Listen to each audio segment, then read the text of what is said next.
말씀의 제목 같이 나눕니다. 하나님께로 돌아오라. 하나님께로 돌아오라. 아멘. 구약의 선지서를 보면 하나님께서 택한 백성들을 어떻게 사랑하셨고 또 하나님의 뜻을 어그러뜨렸을 때 어떤 결과를 얻었는가를 잘 보여주신 것을 봅니다. 선지자의 사명은 하나님께서 전한 말씀을 받아서 백성들에게 전해야 될 사명을 완수했던 것이 선지자들의 역할이었습니다. 그렇게 보면서 오늘 요엘서를 지나서 다시 아모스서를 통하여 하나님의 율법을 무시하고 또 우상을 숭배했을 뿐만 아니라 또 가난한 자들의 모든 것을 탈취하고 인권을 유리했던 자들을 하나님께서 그냥 두지 아니하신 이 사건들을 오늘 아모스서를 통해서 보시면서 이 시대를 통하여서도 하나님의 정의가 무너지지 않도록 또 주님의 공의로움이 회복될 수 있도록 구하는 기도와 간구가 여러분 속에 있기를 축복합니다. 어느 글을 좀 보다 보니까요, 이 눈치 빠른 사람이 상대를 배려하는 어떤 특징적인 부분에 대한 글을 이렇게 소개한 걸 봤어요. 그러니까 사람이 이렇게 상대방의 마음을 좀 빨리 읽어줄 수 있으면 얼마나 좋을까요? 그러니까 이렇게 하면은 배려라는 게 생기는데 그걸 잘 못해서 이 관계가 틀어지고 어그러질 때가 많습니다. 그 글을 보니까 그런 내용입니다. 진짜 눈치가 빠르고 좋은 사람은요, 소중한 사람이 힘든 일이 생겼을 때 바로 가서 위로하지 않는다는 거예요. 왜 그래? 무슨 일 있어? 하고 막 이렇게 다구치지 않는다는 겁니다. 오히려 알아차리지 못한 척하고 때로는 아무것도 모르는 척한 뒤에 오히려 그의 마음이 열릴 수 있도록 이렇게 접근한다는 게 일반적인 어떤 모습입니다. 다 이렇진 않지만 예를 든다면 그래요. 딱 보니까 뭔가 조금 기분이 상해 있거나 안 좋은 일이 있는 것 같아요. 그러면 왜 그래? 무슨 일이 있었어? 이렇게 하는 게 아니고 이렇게 접근한다는 거예요. 평상시에 좀 좋아하는 음식이 있다면 야, 오늘 좀 그것 좀 먹으러 가면 난 좋겠다. 그리고선 식당에 간다거나 아니면 평상시 좀 이렇게 뭐 좋아하는 영화가 있으면 나 오늘 이 영화가 보고 싶은데 좀 같이 좀 갈까? 하고 이렇게 해가지고 먼저는 그의 기분을 살짝 이렇게 위로하는 마음을 가지고 가서 그가 이제 기분이 조금 풀리니까 사실은 나 있잖아 오늘 이런 일이 있었는데 아니 무슨 일인데 하면서 이렇게 좀 능청맞게 모르는 척하면서 그 이야기를 받아주면서 그런 일이 있었구나 하고 이렇게 이야기를 받아주기 시작하면서 그 마음을 위로해주고 풀어준다는 것입니다. 섣불리 위로했다가 자칫 묻지도 않은 걸 물은 다음에 자존심 상하게 해가지고 그 마음을 다치지 않게 해주려는 깊은 마음이 조금 더 넓게 본다는 의미에서 아마 그렇게 하지 않았을까 싶습니다.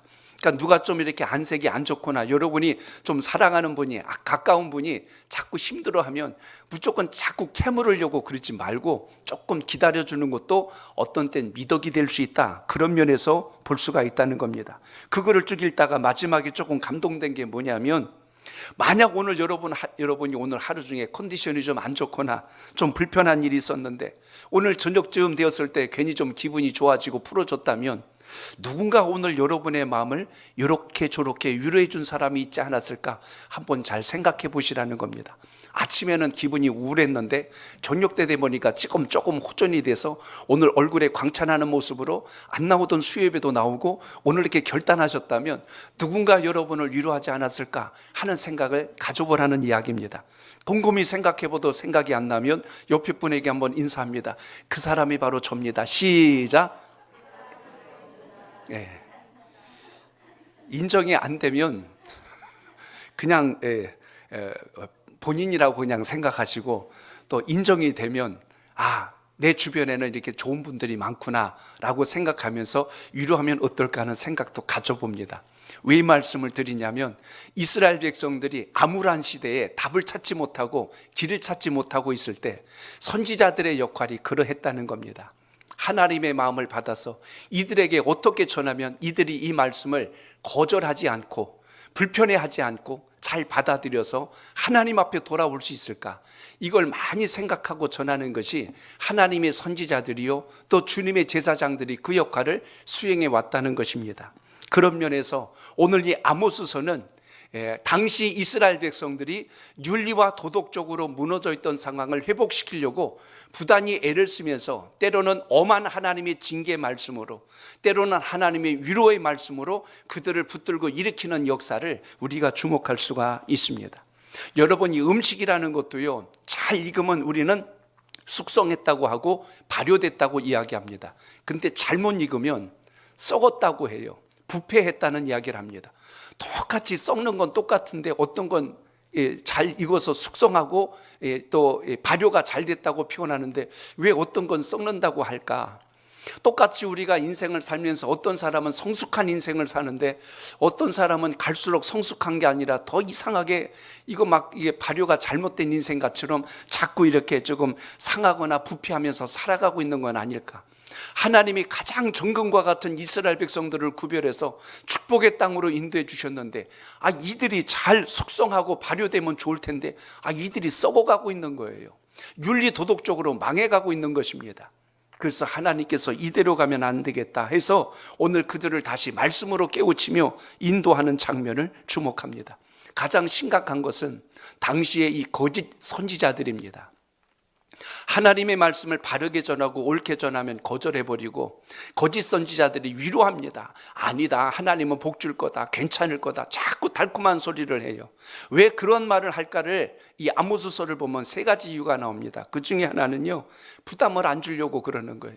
괜히 이런 소리 했다가 괜히 시험 들었다 넘어지면 어떡할까.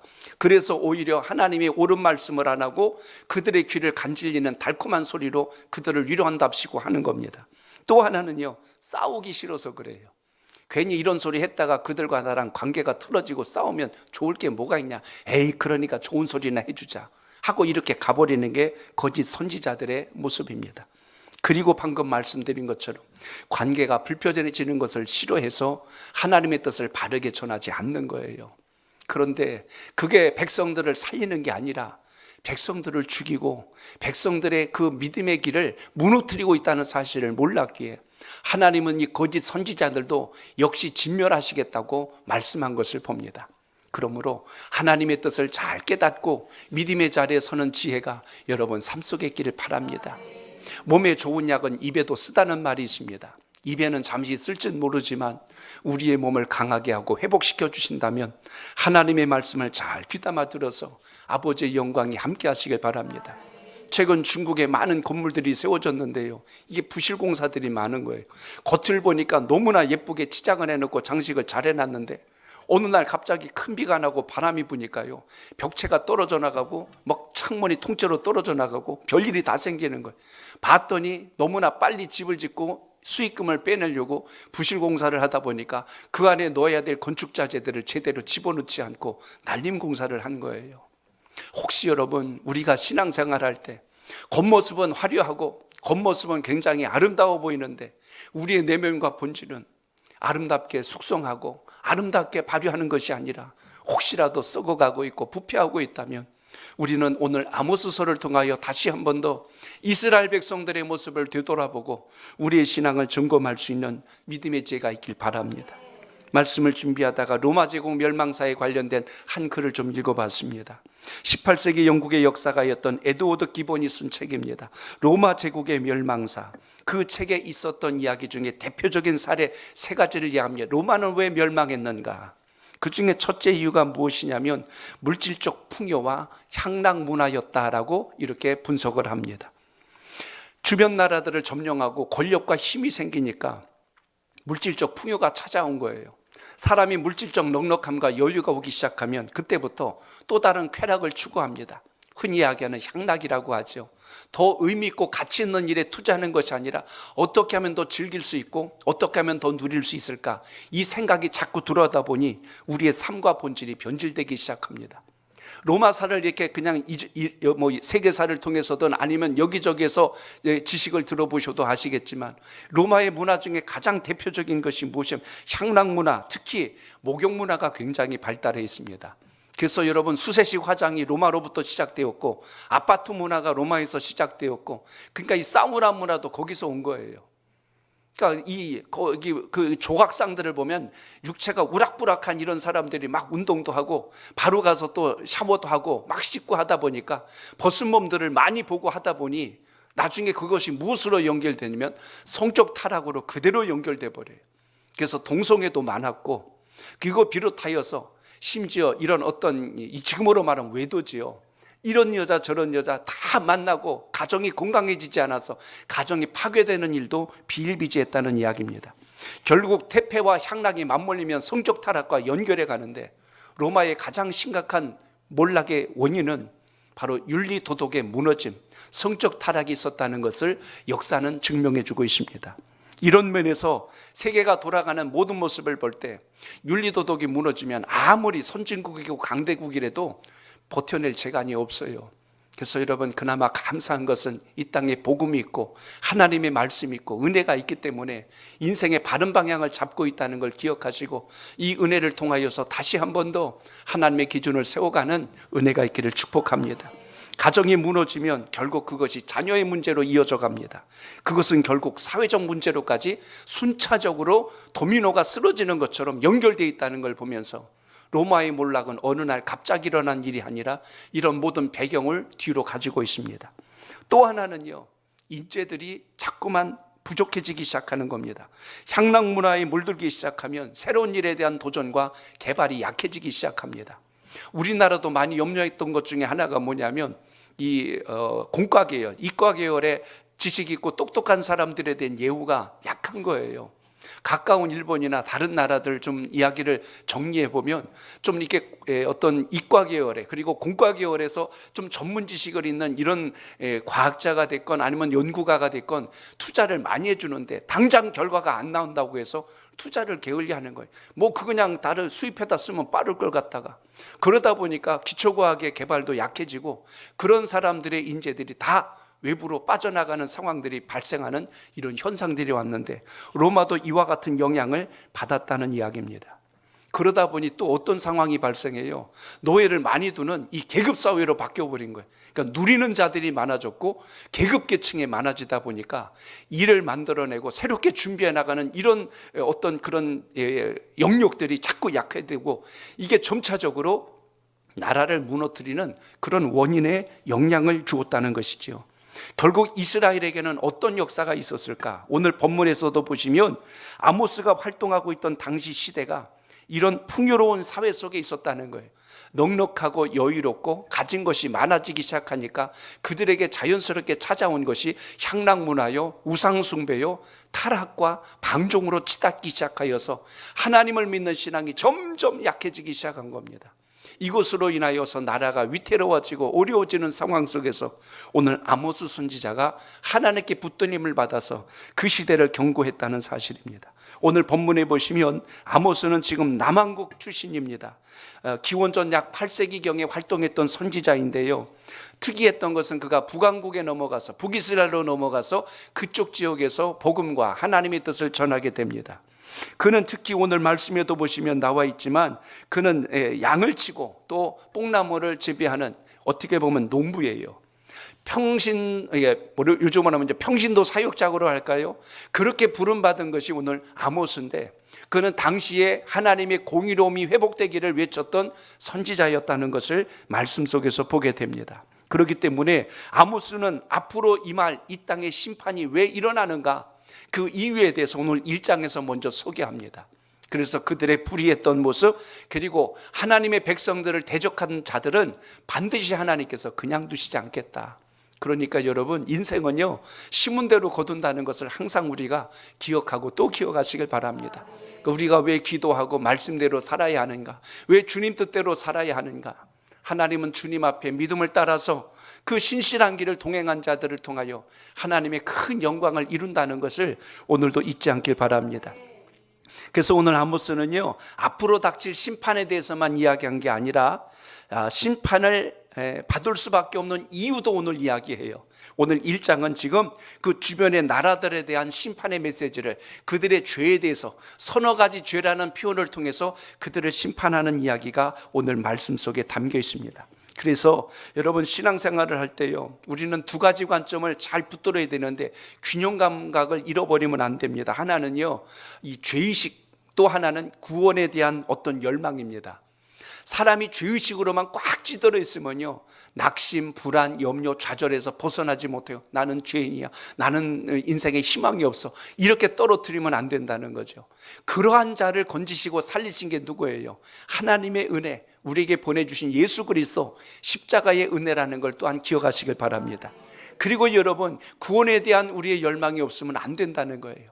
그러니까 심판 있다, 망한다, 뭐 세상은 끝날 거다, 이렇게 해서 마음을 두렵게 만들고 위축시키는 것이 복음의 본질이 아니라 절망 속에서 우리를 건지시는 하나님의 역사가 무엇인가를 보게 하는 바로 그 안목도 필요하다는 것입니다. 이미 우리가 앞에서 호세아서 또 요엘서 계속 본 말씀들의 공통점이 뭐예요? 하나님께서 너희들의 이런 죄 때문에 심판하신단다. 그런데 하나님은 너희를 심판하시되 버리시지 아니하고 다시 건지셔서 하나님의 영화로움 가운데 서게 할 것이다. 오늘 그걸 끝까지 말씀해 주신 장면을 보면 오늘도 우리 마음속에 항상 하나님께서 구원의 길을 여실 때 나는 어느 자리에 서 있어야 하는가, 믿음의 분별이 살아있기를 바랍니다. 그래서 오늘 1장과 쭉 계속해서 요엘서에서 전반적으로 소개하고 있는 이스라엘의 죄들을 조금 정리해보면 이런 죄들을 이야기합니다. 앞으로 우리가 나눌 제목들인데요, 부한 자들이 약한 자들의 그 어려움을 돌아보지를 않는 거예요. 그래서 오늘 아모스서 3장 15절쯤에 보면 부자들은 큰 저택에서 여름궁도 있고 겨울궁도 있어요. 그러니까 더울 때 있어야 할 집, 추울 때 있어야 할 집들을 다 이렇게 가지고 있으면서 정작 가난하고 힘든 자들의 궁핍함을 외면했다는 것입니다. 다른 사람보다 더 많이 가졌다는 것은 그만한 영향력을 가지고 베풀고 섬기라고 주신 하나님의 능력이라는 것을 기억하시길 바랍니다. 더 많이 주었더니 더 많이 누리려고 약한 자의 것을 빼앗고 탈취하면 그것은 하나님 보실 때 공의도 아니고 불의했다는 것을 오늘 말씀에서 지적합니다. 심지어 그들이 탐욕을 부리며 술에 취하였고 뇌물을 좋아하고 협박을 하고 공의를 저버리고 가난한 자들을 괴롭히는 이런 일들이 자행됐다고 곳곳에서 아모스서는 기록합니다. 심지어 가난한 자들의 먹을 것이 없어서 굶주림을 보고도 보지 못한 척하고 오히려 가진 자들은 사치와 향락에 빠져서 그걸 누리고 있다면 우리 이런 말 하죠. 빈익빈 부익부라고 그래요. 가진 자는 더 큰 부자가 되고 없는 자는 더 힘들고 어려워지는 상황 속으로 치닫는 이 상황에 대해서 하나님은 결코 기뻐하지 아니하실 뿐만 아니라 진노하셨더라. 오늘 그걸 이야기합니다. 부정한 방법으로 부를 축적하거나 장사하는 자들이 저울추를 속여서 다른 사람의 것을 자기 것으로 착복하는 이런 일들까지도, 심지어 안식일과 절기를 지키지도 아니하고 모든 것을 허무는 그들의 삶에 대해서 총체적인 난국이란 말이 있죠. 이스라엘의 모습이 지금 이렇다는 거예요. 하나님께서 왜 진노하시는가? 하나님께서 지금 왜 노를 바라시는가? 너희는 똑바로 알아라. 지금 그것을 외친 것이 아모스입니다. 그러므로 하나님께서 특히 가장 싫어하셨던 우상숭배의 그 뿌리를 뽑지 못한 그들에 대해서 하나님은 이들의 변질되고 타락한 신앙을 다시 재정비하기 위해서 심판과 징계를 하셨다는 사실을 밝혀주고 있습니다. 아모스란 이름의 뜻은요, 무거운 짐을 지고 나르는 자란 뜻을 가지고 있어요. 다른 선지자와 달리 조금 굉장히 좀 사명의식이 강한 이름입니다. 무거운 짐을 지고 나르는 자, 어떻게 보면 하나님께서 전하라는 말씀이 굉장히 무거운 말씀이에요. 이거 전하면 이스라엘 백성들이 싫어해요. 이거 전하면 그들이 귀를 막을 뿐만 아니라 아모스 선지자를 대적해버립니다. 네가 뭔데 그딴 소리를 해 하고 그를 죽이려고 달려들 것입니다. 그런데 아모스는 하나님께서 전하라신 것을 그대로 전하며 백성들의 무지함과 어리석음을 되돌이키려고 최선을 다하는 이 말씀 속에서 우리는 또 한 번 영적 도전을 간직하여 아버지의 영광을 이룰 수 있기를 바랍니다. 오늘 이것이 우리가 살고 있는 이 시대와 무엇이 같고 무엇이 다른가? 당시의 시대적인 가장 힘들고 어려우면 물질적으로는 너무나 풍요로울진 모르겠지만 영적으로는 지금 거의 점멸 상태에 빠진 상태를 지금 이야기해요. 사람이 몸만 건강하다고 사는 게 아니고 정신도 건강해야 되잖아요. 내면이 건강해야 사는데 이게 병들어 버리니까 몸만 건강한 것 가지고 다 그걸 대신하려고 하니까 이게 되지를 않습니다. 가진 자와 가지지 못한 자의 갈등, 부정과 부패가 계속 반복되고 있고 거짓이 난무하는 이 악한 시대, 도대체 이 암울한 시대를 어찌하면 좋을꼬 하는 이 아모스 선지자의 외침 속에서 정답을 제시하는데요, 오늘 말씀의 제목처럼 방법은 하나밖에 없다는 겁니다. 하나님께 돌아오라는 거예요. 그래야 다시 모든 것이 제자리를 잡는다는 것이 오늘 이 선지자의 가장 큰 골자가 됩니다. 그러니까 오늘 이 아모스서를 쭉 우리가 이제 수요일마다 묵상할 때 기억하셔야 될 것은 하나님께 돌아오라, 이 단어를 떠올리셔야 합니다. 어떤 최악의 상황이 왔을 때, 힘겨운 상황이 왔을 때 두말할 것 없이 다시 하나님께 돌아오라. 인생의 길이 잘못됐으면 다시 내가 어디서 잘못됐는지 그 길에서 서는 것처럼 신앙의 모습도 마찬가지라는 것입니다. 중간에서 헤매이다 보면 결국 못 찾는 거예요. 간혹 여러분 길을 잃으면 어떻게 하랍니까? 움직이지 말고 그 자리에 있으란 말도 있고, 산에서 길을 잃으면 제일 높은 곳으로 올라가란 말이 있어요. 원점으로 돌아가라는 겁니다. 다시 시작하면 된다는 이야기죠. 오늘 그러므로 우리 신앙을 다시 재점검하시고 한 해를 시작하는 이 신년 벽두에 여러분의 마음속에 출발을 하나님께서 주신 말씀으로 시작하셔서 우리의 모든 인생길을 여시는 주님을 꼭 만나시길 바랍니다. C.S. 루이스가 남겼던 유명한 말 여러분 기억하실 겁니다. 고난은 하나님의 확성기란 말이 참 유명한 말로 오늘까지 내려오는 이야기입니다. 고난이 뭐라고요? 하나님의 확성기다. 하나님의 스피커래요. 내 인생에 고난이 왔을 때가 하나님이 나를 부르시는 때다. 인생이 참 연약하여서요, 모든 사람들이 소원할 때는 잘 사는 것, 부자가 되는 것, 성공하는 것 다 원합니다. 그런데 우리 마음이 왜 이렇게 간사한지, 잘 되고 성공하고 유명하고 부자가 되고 권력이 없고 모든 게 넉넉해지기 시작하면 목이 곧아지기 시작해요. 주님의 음성이 잘 안 들려요. 하나님이 보여주신 길로 가려고 하지를 않아요. 그래서 하나님께서 다시 그 길로 우리를 회복시키시려고 쓰시는 방법 중에 하나가 고난이란 걸 사용하십니다. 인생의 시련을 만나고 고난을 만나면 하나님을 바라보거든요. 그래서 주님의 뜻을 다시 묻게 됩니다. 조금 성숙해서 그렇게 하지 않아도 늘 미리 주님의 뜻으로 향하여 간다면 얼마나 좋겠어요. 근데 우리는 자꾸만 외적으로는 화려하고 풍요로워지지만 내적으로는 자꾸만 영적 기갈에 빠져서 본질을 잃어버리는 어리석은 길을 갈 때가 많다는 것입니다. 아모스서 8장 11절에 보면 이런 말씀이 나와요. 우리 같이 읽어봅니다. 아모스 8장 11절 시작. 주 여호와의 말씀이니라. 보라 날이 이를지니 내가 기근을 땅에 보내리니 양식이 없어 주림이 아니요 물이 없어 가람이 아니요 여호와의 말씀을 듣지 못한 기갈이라. 아멘. 아멘. 먹고 마시고 누려할 게 없어서 인생이 고단한 게 아니라 하나님의 말씀을 제대로 듣지 못하여서 인생이 고단하다고 성경은 기록합니다. 여러분의 귀에 들려야 할 말씀이 뭘까요? 오늘 다시 생명의 말씀을 인생의 중심으로 잡아서 하나님의 뜻을 붙드는 역사가 있길 바랍니다.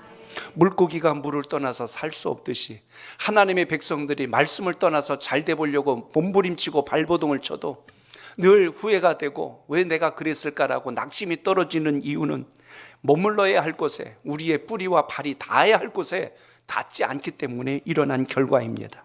모든 사람이 다 번영을 원해요. 이건 동서고금을 막론하고 누구나 다 똑같이 원합니다. 그런데 외적인 어떤 이 번영이 찾아오면, 잘됨이 찾아오면 두 가지가 변질돼 버려요. 하나는 신앙이 변질돼 버리고 하나는 도덕성이 타락해진다는 것입니다. 그래서 여러분, 우리가 이런 위기감을 갖고 복음의 본질 앞에 붙들리는 역사가 있길 바랍니다. 간혹 여러분 뉴스나 신문지상에 우리나라는 정말 이 마약 청정지국이었어요. 근데 이제 우리나라가 이게 너무나 많이 노출되고 젊은 세대들까지 가까이 접근할 수 있는, 우리 자녀들을 잘 먹고 잘 입히고 유학 보내고 그냥 세계 좋은 데 다 보냈더니 거기 가서 공부만 배운 게 아니라 마약도 배워 갖고 왔어요. 그걸 그대로 다 가지고 들어와서 이렇게 젖어든 문화가 서서히 우리 젊은 세대들을 통해서 일어나기 시작했고, 그래서 이것이 점점점 확산되어 가면서 사회가 시끄러지고 문란해지는 이런 원인들이 되어 있는 것을 보게 됩니다. 이 언론에 노출된 것 이상으로 지금 상당히 많은 곳에 이런 영향력을 받고 있다는 걸 우리가 인지하면서 다시 이 땅이 향락 문화로 변질되는 것이 아니라 복음 문화로 회복될 수 있도록 우리의 믿음의 자리를 다시 회복하는 은혜가 있길 바랍니다. 우리 자녀들을 말씀으로 복음으로 다시 잘 양육하고 키워야 되는 이유가 여기 있습니다.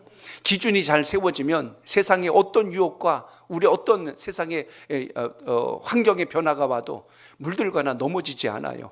근데 기준이 약해져 버리면 그래 볼까? 괜찮겠지? 타협이 들어오기 시작하고 그것에 대해서 물들어갈 수밖에 없다는 것입니다. 이스라엘의 가장 심각했던 원인이 바로 여기에 있다는 걸 우리가 보셔야 돼요. 이스라엘 백성들은 지금 영적인 기갈에 빠져 있어서 하나님이 주신 본질을 붙들지 못하고 있다는 것을 보게 됩니다. 이스라엘의 무너짐의 시작을 한번 보세요. 왕권을 이어져 가면서 무너지기 시작했던 게 그 솔로몬이 왕권을 잡을 때부터 이미 역사는 암울한 그림자가 두려진 걸 보게 됩니다. 그때 솔로몬이 그 왕권을 거머쥐고 나중에 그 이스라엘을 이제 그 아들에게 그것을 더 왕권을 물려주었을 때 르호보암 왕이 나라를 지혜롭게 다스리지를 못했어요.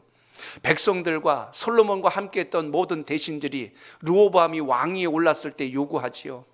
부왕은 나라를 다스릴 때 이렇게 했지만 르호보암 왕이요, 나라를 다스릴 때는 백성들을 깊이 헤아리고 그들을 어렵게 하지 말고 그들이 모든 삶들을 좀 더 편하게 갈 수 있도록 도와준다면 나라가 태평성대를 누릴 것입니다. 이미 정치를 오래 했던 그 선배 모든 그 일을 진행해 왔던 그 대신들의 이야기를 귀담아 듣지 않음으로부터 문제가 심각해지는 상황을 보게 됩니다. 르호보암이 그 말을 듣지 않은 거예요. 젊은 세력들, 신진 세력들의 말을 귀담아 듣고 오히려 그 앞에서 이렇게 선포하죠. 여러분 열왕기상서, 이제 우리 새벽 예배 때 쭉 전해 보셨던 건데요, 12장 14절 보십시오. 그때 오늘 이렇게 이야기하는 르호보암의 고백을 봅니다. 자, 같이 읽습니다. 시작. 어린 사람들의 자문을 따라 그들에게 말하여 이르되 내 아버지는 너의 멍에를 무겁게 하였으나 나는 너의 멍에를 더욱 무겁게 할지라. 내 아버지는 채찍으로 너희를 징계하였으나 나는 정갈 채찍으로 너희를 징치하리라 하니라. 아멘. 어른들이 하는 진심 어린 충고를 담지 아니하고 백성들의 고통의 소리를 무시한 결과 결국 반란이 일어나죠. 너는 유다 족속의 왕이지 우리의 왕이 될 수가 없다. 그래서 10지파 나머지 지파 모든 백성과 그들의 속한 자들이 더 이상 우리는 너와 속할 수가 없다 해서 선을 그어버렸어요. 그래서 남유다와 북이스라엘로 이스라엘이 두 조각이 나는 단초를 만들어내고 맙니다. 여기서 끝난 것이 아니라 그로 인하여서 북이스라엘은 이젠 우리는 예루살렘에 가서 하나님을 찾지 않을 것이다. 그래서 베델과 단에다가 산당을 세워놓고 거기에다가 금송아지를 형상을 세워놓고 이제부터 여기가 우리의 신의 제단이다. 여기서 하나님을 찾으라. 우상단지를 세우다 놓고 거기서 하나님을 찾으라니 이게 말이나 되냔 말이에요. 그래서 북이스라엘이 서서히 변질돼 가기 시작했고 우상을 숭배하기 시작하며 나라가 지금 완전히 쑥대밭이 되는 모든 원인이 여기서부터 출발합니다. 다윗을 통하여 솔로몬 때 부귀와 영화를 누렸던 그 화려하고 찬란했던 역사가 왜 무너졌는가를 잘 우리는 역사를 통해서 봅니다. 그러니까 여러분, 잘 나갈 때, 형통할 때, 넉넉할 때, 뭔가 얻어냈을 때, 그때가 더 우리가 영적 긴장을 놓치지 말고 말씀 앞에 서는 은혜가 있기를 바랍니다. 그래서 오늘 본문에 보시면 하나님의 심판에 대한 메시지가 나와요. 아모스 선지자는 먼저 이방에 대한 죄를 지적하며 1장을 시작합니다. 택한 백성들을 힘들게 하고 어렵게 한 너희들이여, 너희들을 하나님이 이렇게 벌하시리라.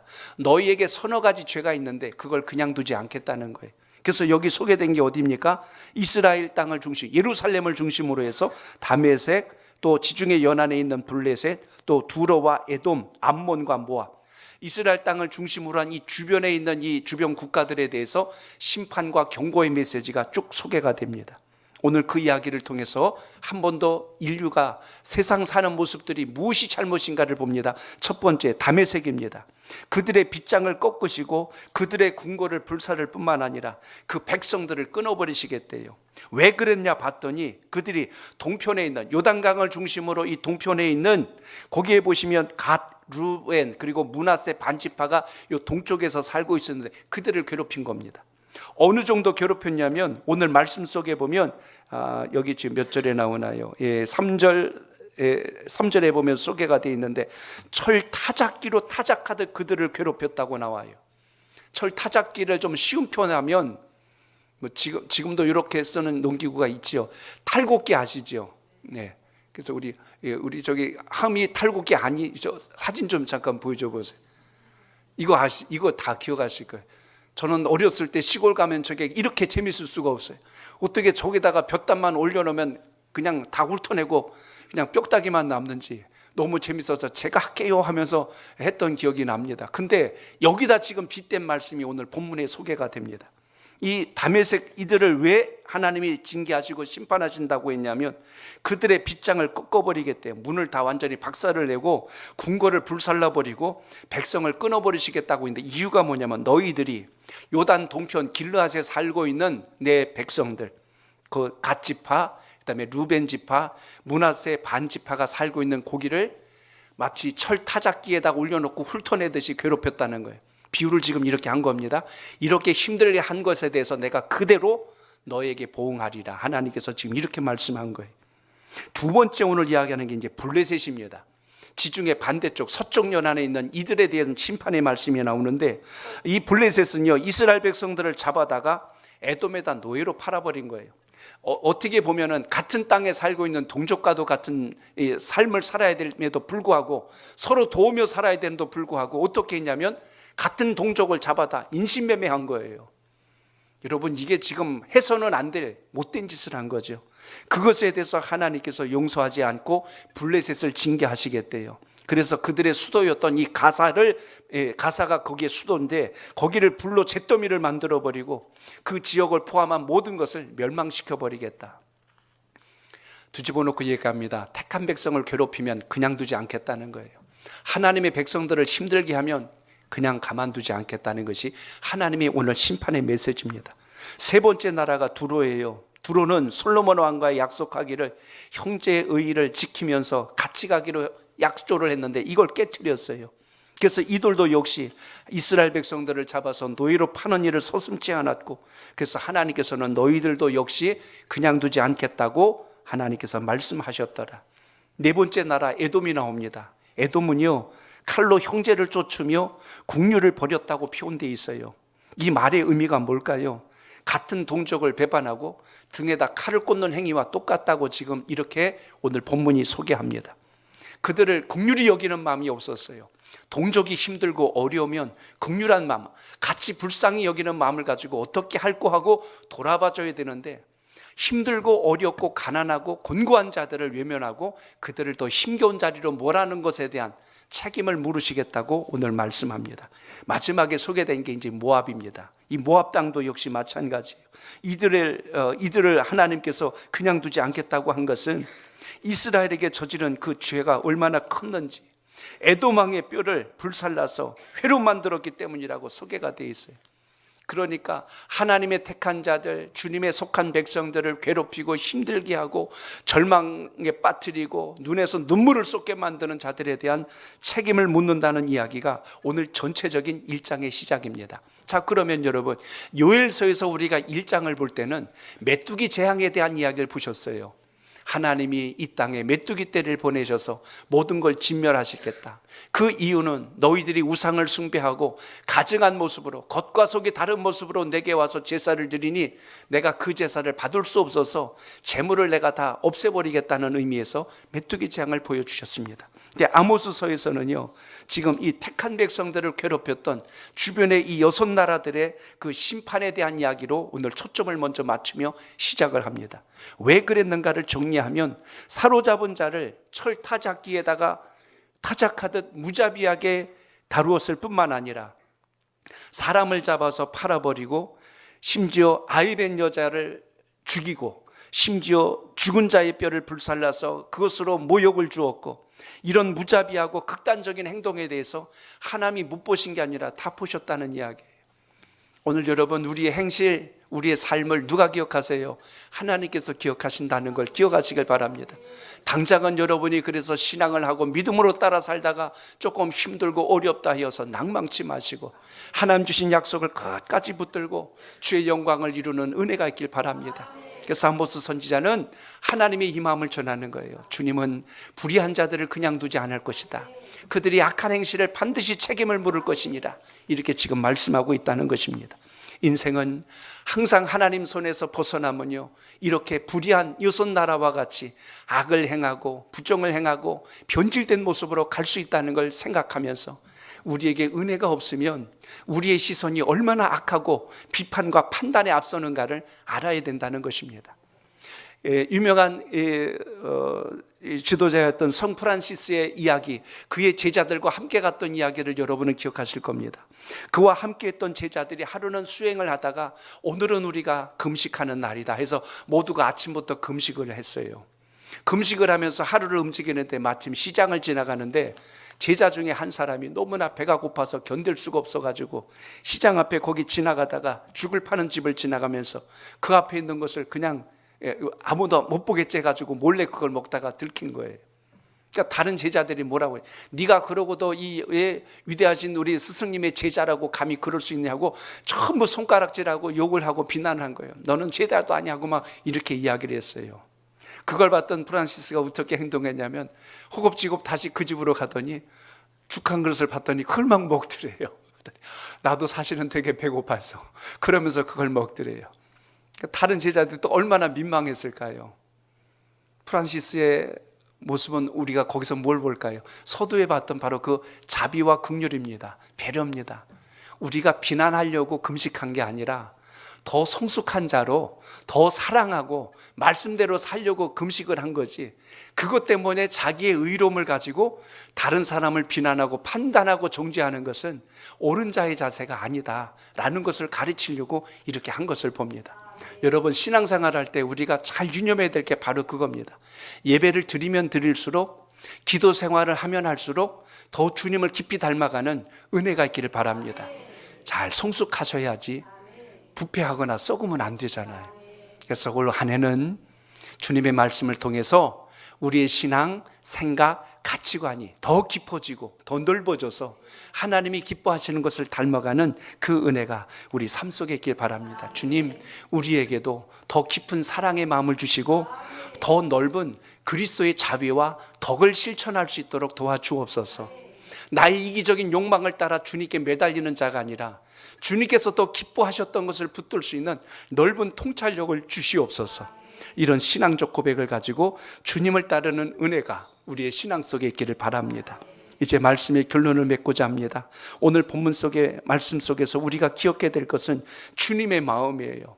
주님의 마음을 호세아서 6장 1절에 보면 이렇게 말씀합니다. 우리 같이 읽어봅니다. 시작. 오라, 우리가 여호와께로 돌아가자. 여호와께서 우리를 찢으셨으나 도로 낫게 하실 것이요, 우리를 치셨으나 싸매어 주실 것임이라. 아멘. 그래서 오늘 2절에도 보면 하나님께서 왜 이들에게 자비를 베푸시고 왜 하나님은 주변에 대적했던 나라들을 심판하신다고 했을까? 오늘 다시 그 모습으로 돌아간다면 오늘 아모스 마음속에 더 깊은 마음이 있는 걸 보셔야 됩니다.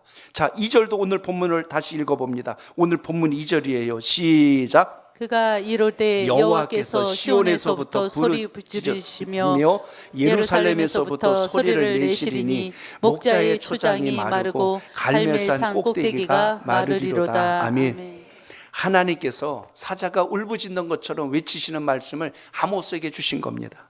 이 백성들이 마치 양떼들이 쉬어야 할 초장이 다 메말라 버려 있고 갈멜산 꼭대기가 다 기근처럼 심각한 상황이 와서 백성들이 허덕이고 있는 이 상황 속에서 지금 하나님은 이렇게 힘겹게 하고 어렵게 했던 주변 나라들을 하나님께서 진노하셔서 모두 멸하실 것이라는 것을 선포하며 하나님의 뜻을 따르지 않는 자들에 대한 하나님의 책임 물으심을 오늘도 말씀 속에 기억하시면서 우리의 신앙도 또 우리가 나라와 민족을 위해서 기도할 때도 주여 하나님의 정의로우심, 공의로우심, 긍휼히 여기심이 교회 공동체 안에 살아있게 하옵소서. 이 고백을 가지고 신앙하는 우리 모두가 되시길 바랍니다. 인생의 불의함을 아시는 주님께서 이 땅을 모두 심판하시기 위함이 아니라 살려내기 위하여 예수 그리스도 십자가의 사건으로 우리에게 구원의 길을 열어주셨다면 오늘도 우리가 불의한 길을 버리고 악한 길을 버리고 하나님이 기뻐하신 것을 향하여 다시 힘있게 전진할 수 있는 영적 강함이 살아있기를 축복합니다. 그래서 아모스서에는 끝으로 가면 갈수록 우리가 살아야 할 길, 하나님 앞에 돌아와야 산다. 또 아모스서 5장 6절에 보면 너희는 여호와를 찾아라 그리하면 살리라라는 말씀을 합니다. 3번절을 따라합니다. 너희는 여호와를 찾으라 여호와를 찾으라 그리하면 살리라. 그리하면 살리라. 이걸 기억하십시오. 그래서 아모스서는 우리에게 이러한 교훈과 영적 메시지를 주시는구나. 너희가 불의한 이 세상에서 살려면 하나님 앞에 돌아와야 한다. 너희가 하나님을 찾으면 하나님께서 다시 너희를 살리실 것이다. 하나님의 의도와 뜻은 우리의 멸망과 파괴가 아니라 우리가 다시 온전함을 회복하여 주님의 영광을 이루도록 우리를 부르셨다는 걸 기억하시고 이 믿음이 여러분 속에 있기를 바랍니다. 왜 주변의 나라들을 하나님이 심판하셨을까요? 형제 등의 칼을 꼽는 행위를 용서하지 않았고 긍휼함의 마음을 품지 않은 것 때문에 그들을 멸하셨고 그들의 마음속에 불의한 마음으로 분노하였을 때 하나님은 그 모든 불의한 불꽃을 완전히 소멸시켰다는 사실을 기억하시고 올 한 해 다시 한 번 더 주님, 아모스의 그 마음이 우리 속에도 살아있게 하옵소서. 이 마음으로 다시 한 번 더 힘있는 예배자로 주 앞에 서시길 축복합니다.